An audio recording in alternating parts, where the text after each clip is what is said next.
hello बंधु बान्धवीসকল কি খবৰ আপোনালোকৰ নিশ্চয় ভাল মোৰো ভালেই নতুন এটা ৰেচিপিৰ সৈতে আমাৰ পাকঘৰলৈ আপোনালোকক স্বাগতম জনাইছো বলকচোন ৰেচিপিটো আৰম্ভ কৰো এয়া মই বিট লৈছো এনেদৰে মই ইয়াত ৰুকি ললো গোটেইকেইটা বিট মই এনেদৰে ৰুকি লৈ ৰ'দত শুকাই লম এয়া মই 3 দিন ৰ'দত দি ললো এনেকুৱা আছে অলপ কলা হৈছে কালাৰটো চেঞ্জ হয় ৰ'দত দিলে এতিয়া এইখিনি মই মিক্সিত গুৰি কৰি লম এয়া মই মিক্সিত গুৰি কৰি ললো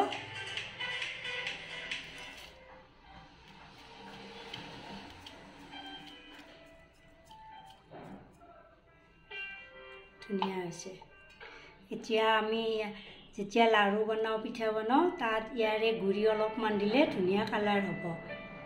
বিটটো আমি যেতিয়াই নাপাওঁ বজাৰত এতিয়া আমাৰ ঘৰতে প্ৰচুৰ পৰিমাণে বিটৰ খেতি হৈছে সেইবাবে মই ভাবিলোঁ এনেদৰে অলপ শুকাই গুৰি কৰি থওঁ যেতিয়া বিটটো নহা হ'ব তেতিয়া লাড়ু পিঠা বনালে ইয়াৰে গুৰি অলপ দি ধুনীয়া কালাৰ কৰিব পাৰিম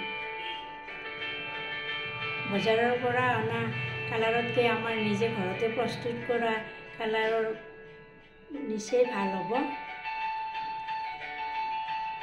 আপোনালোকে এনেদৰে কৰি চাবচোন